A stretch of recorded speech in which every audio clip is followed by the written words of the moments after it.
오늘은 딱 3개를 한 번에 정리하겠습니다. 일본과 시바이누, 그리고 앞으로 1, 2년 후의 코인 시장의 방향성에 대해서. 어려워 보이는데 결론은 의외로 단순해요. 돈은 늘 세금이 싸지고 규제가 선명해지는 쪽으로 먼저 움직입니다. 그리고 그 순간 이 밈코인은 늘 과속하기 마련이죠. 먼저 큰 그림부터 시작하겠습니다. 일본은 세계에서 돈이 진짜 많이 모여있는 나라 중 하나고 저금리의 상징과도 같은 포지션이었죠. 그래서 일본이 금리, 세제, 규제에서 방향을 틀면 전 세계 자금 흐름도 같이 흔들리기 마련이에요. 이게 그냥 일본 내부 뉴스가 아니라 글로벌 자금 스위치 얘기인 이유예요. 자, 여기서 핵심은 이 기준입니다. 기관이 돈을 넣을 때는 좋아 보여서가 아니라 규칙이 명확해서 넣습니다. 개미는 서사에 꽂히고 기관은 규정과 세금 그리고 리스크 체크리스트에 꽂힙니다. 일본이 이 코인을 어떻게 분류하느냐, 과세를 어떻게 하느냐는 그 체크리스트 자체를 바꾸는 거예요. 자, 지금까지 일본의 코인 세금은 솔직히 살벌한 편으로 알려져 있었죠. 수익이 커질수록 세금 부담이 커지니까 일본 안에서 트레이더나 투자자들이 이건 게임이 안 된다 하면서 빠져나가게 됩니다. 해외 거래소와 해외 법인 그리고 해외 거주 이런 식으로 우회가 늘어나는 구조였고요. 세금이 높은 시장은 결국 유동성이 바깥으로 새게 됩니다.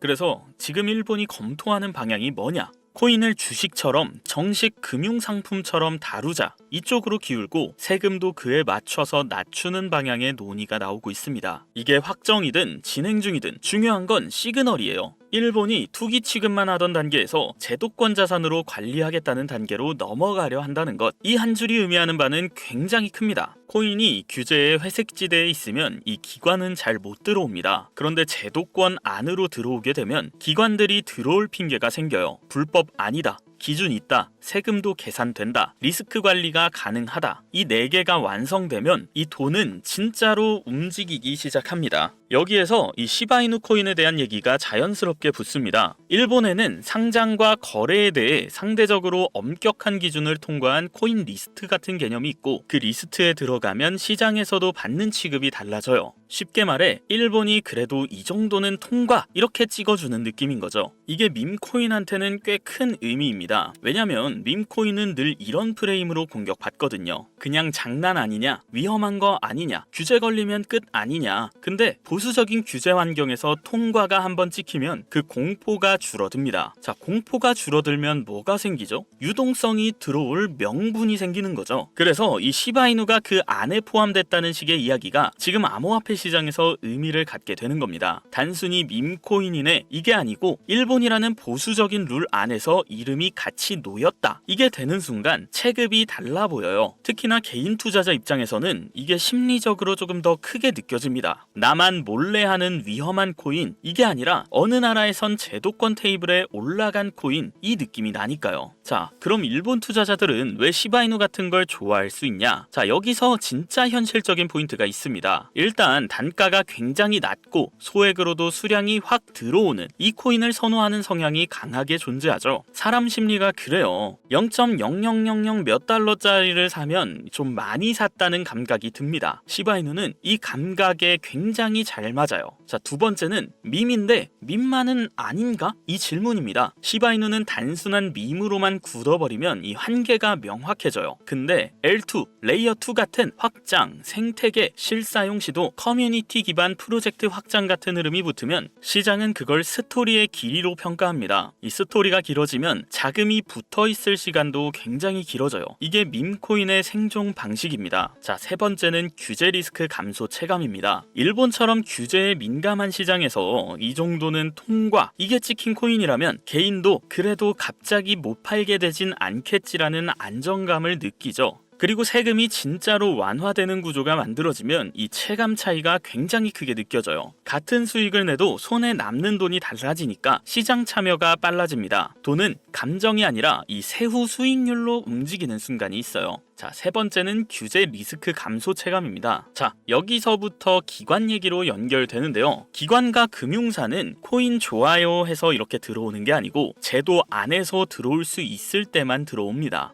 세제 완화, 금융상품 재분류, 거래 가능 리스트 같은 필터가 맞물리면 이제는 들어올 길이 열리게 되는 거예요. 그리고 이 길이 열리면 맨 처음은 보통 비트코인, 이더리움 같은 메이저 코인이 먼저 들어가고 그 다음은 규제 필터를 통과한 알트 그리고 밈 코인들이 후보로 뜹니다. 자, 그럼 앞으로 1년, 2년 동안 이 코인 시장의 방향을 왜 일본이 바꿀 수 있냐? 요약하면 이겁니다. 코인은 지금 규제 회색지대의 게임에서 제도권 금융상품으로 이사가는 중이에요. 미국은 ETF 같은 걸로 길을 열고 일본은 세제의 분류 같은 걸로 길을 열고 이런 나라가 늘어날수록 코인은 한방 투기가 아니라 포트폴리오 자산으로 편입되기 시작합니다. 이게 큰 방향이에요. 그리고 이 큰 방향 안에서 시바이누 같은 밈코인은 어떤 역할을 하냐? 비트코인이 시장의 기압계라면 밈코인은 시장의 번개입니다. 자, 기압이 안정되면 번개가 더 자주 치기 마련이죠. 제도권 유동성이 들어오고 시장이 위험 자산을 다시 담기 시작하면 수익률 게임은 덩치 큰 코인에서 이 변동성 큰 코인으로 확 넘어옵니다. 그때 밈코인이 먼저 튀는 건 이 메커니즘이에요. 다만 위로도 빠르지만 아래로도 똑같이 빠르다는 거, 이건 잊으면 바로 계좌에 벌금이 나옵니다. 자, 오늘 한 말씀들 다 정리를 한번 해볼게요. 일본이 세제, 규제, 분류를 바꾸려는 흐름은 코인을 제도권 자산으로 인정하는 방향 전환이고 그 흐름이 커질수록 이 코인 시장 전체는 1, 2년 동안 유동성의 성격이 바뀝니다. 개인 단타만 있는 시장에서 기관이 들어올 명분이 생기는 시장으로요. 그 안에서 이 시바이누는 일본이 받아들일 수 있는 후보군으로 포지션을 잡을 수 있고 시장 리스크온이 돌아오는 구간에선 이 밈코인 특유의 고변동성으로 이 수익률 전체의 최전방이 될 수 있습니다. 그래서 오늘 여러분께 드릴 결론은 하나예요. 뉴스로 흥분하지 말고 규제, 세금, 제도권 편입이라는 구조가 만들어지는지를 계속 보셔야 합니다. 자, 그게 만들어지는 순간 차트는 어느 날부터 갑자기 다른 속도로 움직이기 시작할 겁니다. 네, 오늘 영상은 여기까지입니다. 자, 여기까지 들으셨다면 비트코인 그리고 시바이누를 중심으로 이 앞으로 코인 시장이 어떻게 흘러갈지 대략적인 큰 그림은 감이 오실 거라고 생각합니다. 그런데 솔직히 말씀드려서 이 10분 남짓한 영상 하나로 향후 10년 동안 이어질 이 거대한 흐름을 모두 설명해드리기에는 물리적인 한계가 좀 있습니다. 오늘 제가 말씀드린 내용은 빙산의 일각일 뿐입니다. 내일 당장 비트코인이 흔들리고 알트코인이 갑자기 마이너스 20%씩 빠져버리면 이 사람 마음은 또 불안해지고 자극적인 뉴스 한 줄, 공포를 자극하는 썸네일 하나에 여러분이 힘들게 모은 코인을 헐값에 던져버리실 수도 있습니다. 머리로는 장기 투자해야지 하면서도 실제로는 손가락이 먼저 매도를 누르고 있는 거죠. 그래서 이제부터는 그냥 이론적인 얘기가 아니라 여러분께 실질적으로 도움이 될 수 있는 정보를 하나 드리려고 합니다. 앞으로 코인 투자를 하실 때 조금이라도 덜 휘둘리고 조금이라도 덜 흔들리면서 조금이라도 더 유리한 자리에 들어갈 수 있게 여러분들을 도와줄 정보를 하나 준비했습니다. 물론 이 정보는 이 코인 사세요, 무슨 텔레그램방 같은 거 들어오세요, 이런 거 절대 아닙니다. 진짜로 써먹을 수 있는 이 실전용 자료만 가져왔습니다. 자, 지금 화면에 이 시바이누 차트 하나 보이실 거예요. 차트 공부를 조금이라도 해보신 분들이라면 단번에 눈치채셨을 겁니다. 맞습니다. 이게 제가 실제로 매매할 때 쓰고 있는 이 코인 전용 보조지표 템플릿입니다. 근데 이 보조지표는 여러분이 평소에 보던 차트랑 조금 다른 게 하나 있으실 거예요. 자, 바로 여기 차트 위에 바이랑 셀 표시 보이시죠? 언제 매수하고 언제 매도해야 되는지를 눈에 딱 보이게 찍어주는 지표입니다. 이 템플릿은 단순히 이동평균선 몇 개 깔아놓은 수준이 아니라 AI가 자동으로 과거 데이터를 학습해서 진입 타이밍과 손절 타이밍, 부분 익절 타이밍까지 한 번에 계산해 주도록 설계했습니다.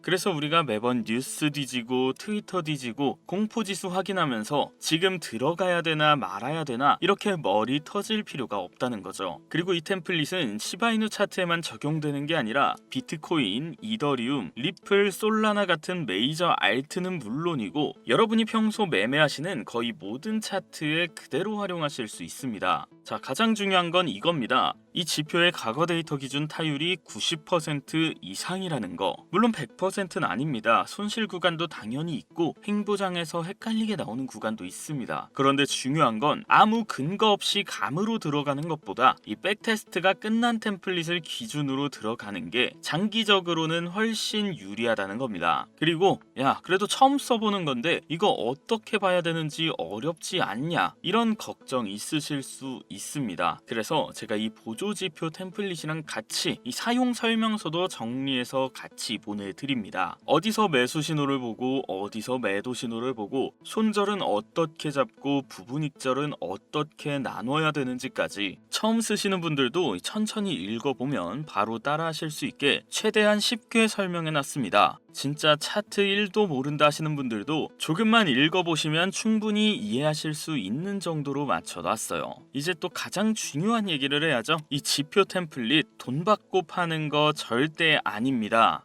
지금 이 영상을 보고 계신 분들을 한정으로 진짜로 코인 공부 제대로 해보고 싶으신 분들만 골라서 이 영상 보고 계신 분 한정 선착순 100분께 무료로 공유해드리려고 합니다. 자, 받는 방법은 굉장히 간단합니다. 딱 두 가지 절차만 해주시면 되는데요. 자, 첫 번째, 이 채널 구독이랑 이 영상 좋아요 한 번씩만 눌러주세요. 이미 구독자시라면 좋아요 한 번만 눌러주시면 됩니다.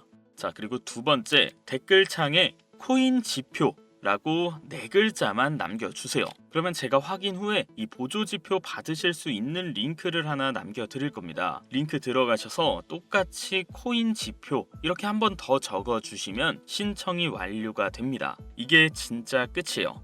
자, 굉장히 간단하죠? 그냥 댓글창에 코인 지표라고 딱 4글자, 거기에 뭐 추가로 하고 싶으신 말들이 있으면 더 쓰셔도 되고요. 자, 저도 솔직히 말씀드리면 여러분과 똑같은 일반 투자자입니다. 매번 100% 승률로 수익 보는 거 말은 쉽지 실제로는 거의 불가능하죠. 저도 결국엔 사람이다 보니까 뉴스 하나, 거래소 공지 하나에 멘탈 흔들릴 때 많습니다. 그래서 제 멘탈이 흔들리지 않도록 제가 직접 쓰려고 이런 보조지표까지 만들어서 활용하고 있는 거고, 조금이라도 더 규칙적으로, 조금이라도 덜 감정적으로 매매하려고 이 템플릿을 만들고 붙잡고 있는 겁니다. 웬만한 트레이더들은 다 자기만의 툴 하나씩은 있습니다. 남들보다 먼저 보려고, 남들보다 덜 흔들리려고. 자, 이 지표 받아보시는데 1분도 안 걸립니다. 이왕 보는 김에 우리 구독자분들만이라도 전부 다 챙겨가셨으면 좋겠다는 마음으로 여러분들께만 조심스럽게 공유하는 거예요. 자, 마지막으로 이 얘기는 꼭 드리고 싶습니다. 저는 여러분께 이 코인 1000배 간다, 이번에 안 타면 인생 끝난다, 뭐 이런 소리는 안 하겠습니다. 그런 건 진짜 도박판에서만 통하는 이야기고, 진짜 자산을 지키는 사람들은 그런 식으로 움직이지 않습니다. 하루에 5%, 10%라도 조금 더 안정적으로 수익을 쌓고 당장의 큰 손실을 줄이고 멘탈이 무너지지 않는 선에서 오래 살아남을 수 있게 도와주는, 현실적으로 진짜 도움이 되는 자료만 드리려고 합니다. 자, 오늘 영상은 여기까지고요. 끝까지 봐주셔서 진심으로 감사합니다. 여러분들의 코인 계좌가 조금이라도 덜 흔들리고 조금이라도 더 단단해지는데 오늘 영상이 도움이 되었으면 좋겠습니다. 자, 지금까지 긴 영상 시청해주셔서 감사하고요. 이만 마치겠습니다. 감사합니다.